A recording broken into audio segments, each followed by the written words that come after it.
공정한 시각, 따뜻한 관찰. YTN 해직 기자 노종면의 뉴스바. 이제는 초대석으로 함께합니다.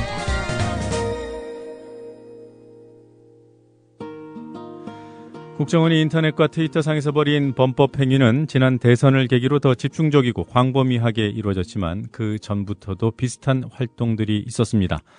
이런 과정에서 이른바 종북 마녀사냥, 특정인을 종북으로 몰아 저질 게시글로 집요하게 공격하는 일도 벌어졌습니다. 그 대표적인 사례가 바로 좌익 교수의 댓글 테러입니다. 피해자가 좌익 교수를 고소하고 국가를 상대로도 손해배상 청구 소송을 냈습니다. 좌익 교수로부터 본인은 물론 10대인 딸까지 입에 담을 수 없는 모욕을 당한 분입니다. 아프리카TV 진행자 망치 부인으로 더 친숙하시죠? 이경선 씨 스튜디오에 모셨습니다. 안녕하세요. 안녕하세요. 네. 그 진행하시는 방송 제목이 망치 부인의 생방송 시사수다 맞습니까? 네, 맞습니다. 네. 방송 언제부터 하셨습니까? 2007년 1월 17일부터 했습니다. 지금도 하고 계시고요. 네. 네. 이번에 고소하신 상대가 그 좌익 교수라는 사람 하나인가요? 아니면 더 있습니까? 일단 저희들이 알고 있는 거는 좌익 교수라는 닉네임을 여러 명이 공동 공유했거든요. 네. 그래서 누군지 모르기 때문에 좌익 교수를 형사 고소를 했고, 그 다음에 이게 지금 국정원 팀에서 움직인 거기 때문에 국정원을 민사 소송을 했습니다. 네. 그 민사 소송은 이제 손해배상 청구 소송을 그렇죠. 하신 거죠. 국가를 대상으로 해서 그러니까 국정원에다가 민사 소송을 걸고, 네. 그리고 좌익 교수는 특정을 해야 되니까 형사 소송을 따로 걸고. 네. 좌익 교수가 한 명이 아니군요. 네, 일단 현재까지 알려진 거는 7월 2일자 오마이뉴스 보도에는 그 국정원요, 그 소위 목도리 두르고 나왔던 네. 그 여자가 좌익 교수란 닉네임으로 글을 쓴 게 밝혀졌고요. 네. 그 다음에 또 호남 비하 발언으로 호남 쪽에서 고소를 했더니 그 사람은 수사국 담당으로 또 다른 네. 국정원 직원으로 밝혀졌다는 한국일보 보도가 있었습니다. 예. 그러면 적어도 좌익 교수란 닉네임을 2명 이상의 국정원 직원이 사용했다는 거죠. 그리고 저 같은 경우 또 문근영 씨, 뭐 한명숙 의원, 임수경 의원 등등을 공격한 이 좌익 교수란 닉네임이 진선미 의원실의 보도에 의하면, 그러니까 조사 결과에 의하면 여러 명이 공유한 닉네임인 것 같다. 네. 그러니까 그 민간인 팀에서 했을 수도 있는 거죠. 그러나 중요한 건 궁극적 책임은 국정원 직원들이 주도했던 그 팀에서 공유한 아이디로 벌어진 범죄라는 거죠. 네. 그래서 국정원을 대상으로 민사소송이 들어갔습니다. 네. 그러니까 그 좌익 교수라는 닉네임을 사용한 사람 중에 최소한 2명은 국정원 그렇죠. 직원이고 그 이외에 국정원 직원들이 얼마나 더 있는지 그렇죠. 또 여기에는 국정원하고 연계되어 있는 민간인들까지 네. 개입되어 있을 가능성도 있다 이렇게 네. 보시는 거고요. 그것을 검찰에서 좀 밝혀달라 이런 그렇죠. 취지로 고소를 하신 거죠. 그 아까 그 김하영이라는 분, 그 목도리 두른 국정원 여직원 이외에 조금 전에 말씀하셨던 국정원 직원이 그 서울시 공무원 간첩단 네. 사건, 그러니까 뭐 화교 남매 간첩 네, 사건, 네, 그 네. 사건 수사에 관여했던 그분이 어떤 맞습니까? 여자라는 보도가 있었죠. 그러니까는 적어도 2명인 거죠. 예. 그리고 그들이 쓴 글이 그 우리 이경선 씨나 따님의 명예를 훼손하고 모욕한 그 글의 주인공이라는 것도 확인을 했습니까? 그게 확인이 안 됐어요. 그러니까 좌익 교수라는 닉네임을 여러 명이 사용했기 때문에 예. 저와 제 딸에게 악플을 단 사람이 누군지 확인이 안 된다는 거죠.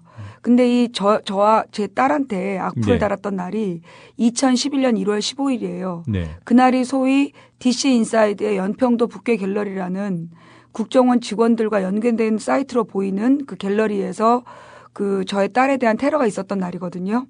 그날 처음 좌익 교수가 출연했어요. 네. 그래서 작년까지 꾸준히 악플을 달았던 거죠. 그러니 국정원 직원과의 연계성은 분명히 있다. 그런데 그게 국정원 직원 누구인지 특정을 못하고 있는 거죠. 네. 그 재작년 1월부터 시작된 그런 모욕, 네. 공격 행위, 댓글 테러 네. 행위가 언제까지 지속됐습니까?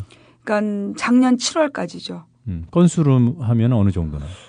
좌익 교수라는 닉네임으로 단 건수는 저희들한테 제보받은 게 10몇 건이에요. 예. 예, 아주 극심한 게. 네네. 그래서 이번에 고소 내용에 들어간 게 그 10몇 건입니다. 네.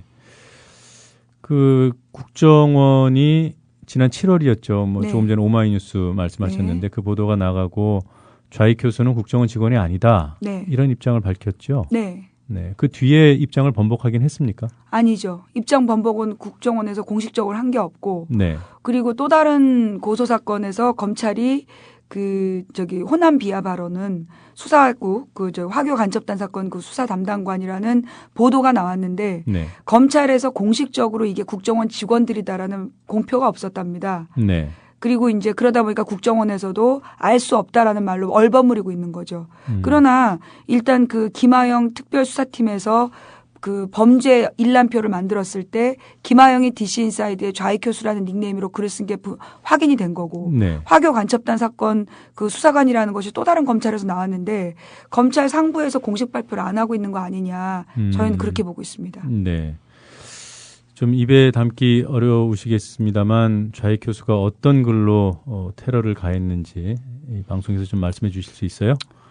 저와 제 신랑의 사진 밑에 병신 이런 표현 또 저한테는 빨갱이 갈보년 이런 표현을 썼고 제 딸한테가 가장 충격적인데 제 딸의 11살 때 찍은 사진을 걸어놓고 예. 전현도 커서 빨갱이 되겠지 지 엄마처럼 그리고 운동권 애들한테 다 대주고 그러니까 성적인 표현이죠. 그리고 자기 같으면 줘도 안 먹겠지만 이게 국정원 직원의 댓글 그러니까 그 좌익 교수라는 따님이 공격당한 그 시점이 2011년이라고 그러셨는데 네, 1월 15일. 예, 그때 나이가 어떻게 됐습니까? 그때 만 11살이었죠. 지금 만 13세이고. 초등학생이었습니까? 네. 초등학교 5학년이었습니다. 이렇게 이런 저질 모욕이 있었다는 것을 따님도 아세요? 알고 있습니다. 그 사진은 어디서 구해서 게시를 했을까요? 남편의 블로그에 올라온 사진을 무단 도용했습니다. 네. 그 검찰이 그 좌익 교수를 이미 7월부터 수사를 하긴 했잖아요.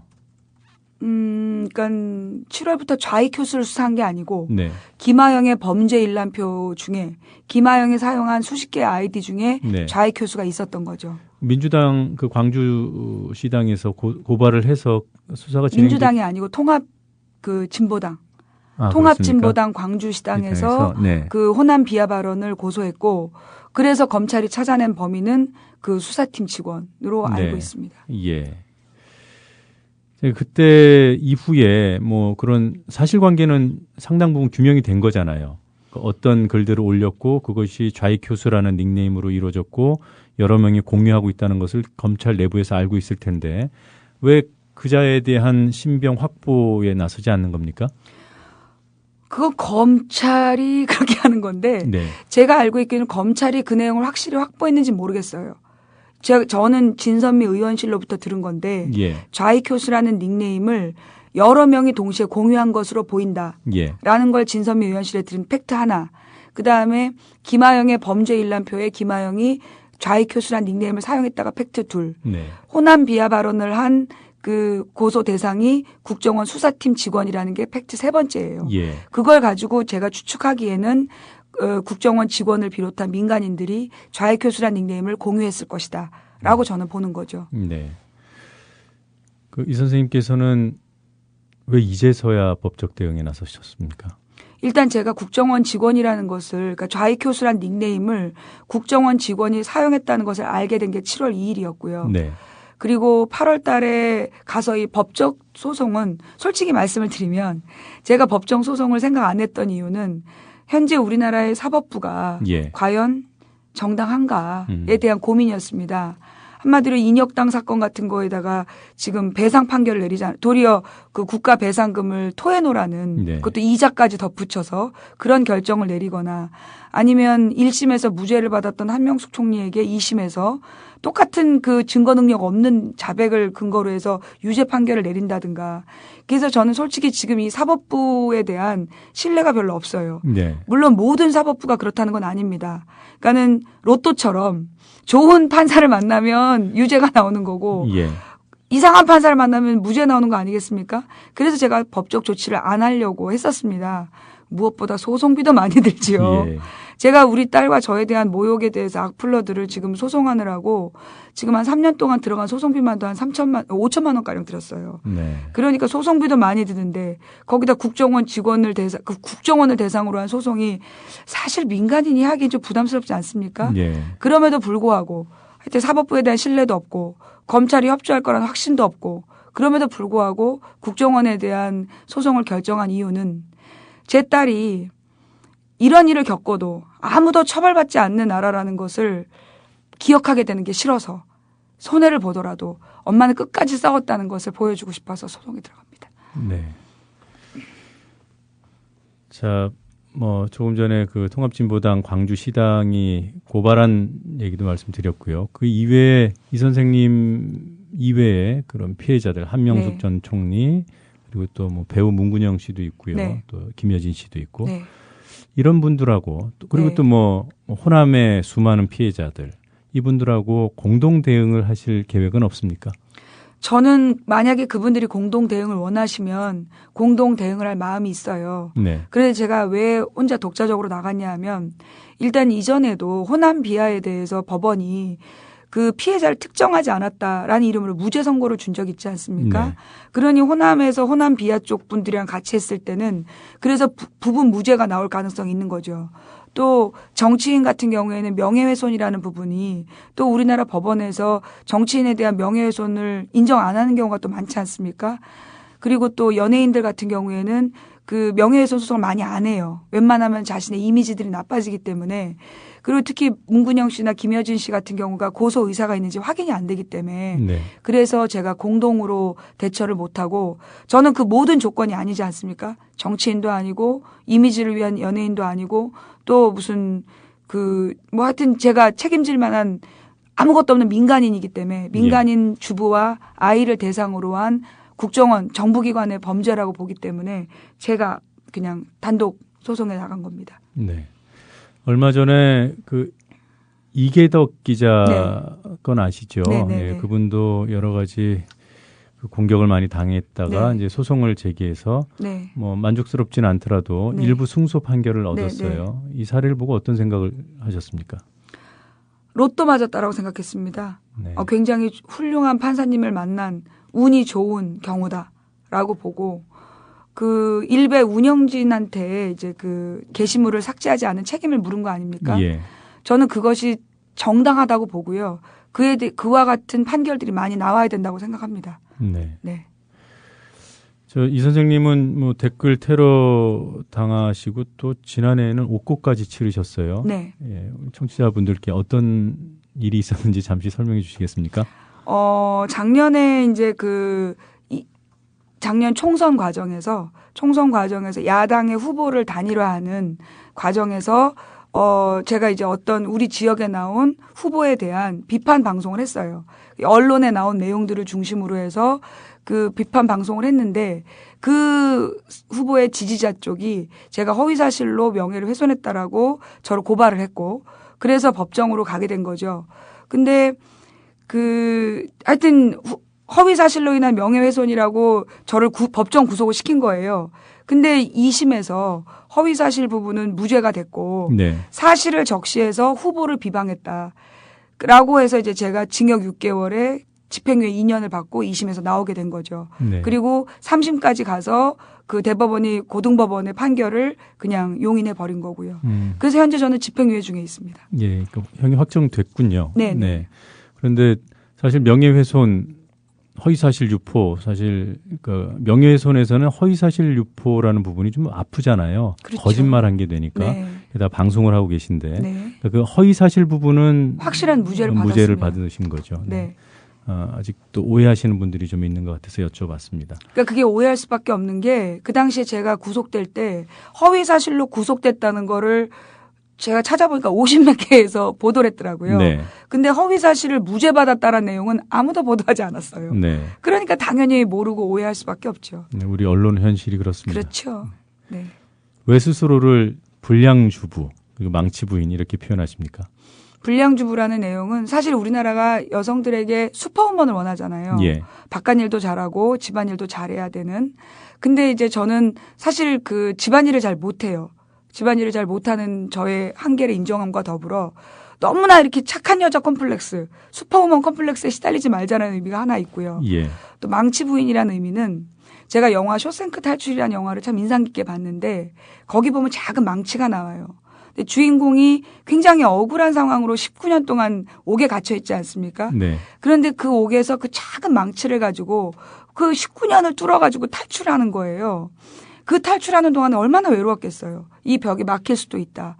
실패할 수도 있다. 그 공포와 두려움 속에서 벽을 뚫으면서 유일한 친구가 망치였다는 거죠. 예. 그런데 그 탈출을 하고 나서 그 망치를 버렸어요. 만약에 그 영화 끝에 그 망치를 벽에 걸어놨다면 저는 망치 부인이라는 닉네임을 사용 안 했을 겁니다.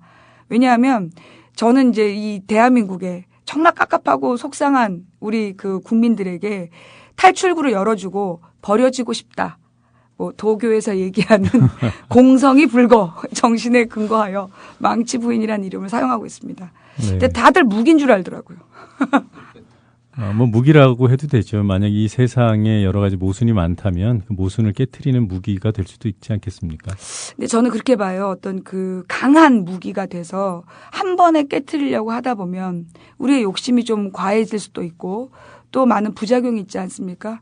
근데 저의 망치는 포기하지 않는다는 것을 상징합니다. 예. 사실 조금 전에 인터뷰를 나누면서 어머니의 눈시울이 붉어지는 것을 스튜디오에서 봤습니다. 아이의 명예를 회복하고 싶어서 그리고 사법부를 여전히 불신할 수밖에 없는 상황임에도 불구하고 엄마가 끝까지 포기하지 않고 싸워노라는 그런 기억을 딸에게 남겨주기 위해서 거대한 이 사법구조에 맞서서 망치질을 하고 계신 우리 망치 부인 이경선 씨와 오늘 아침 인터뷰를 나눴습니다. 고맙습니다. 감사합니다.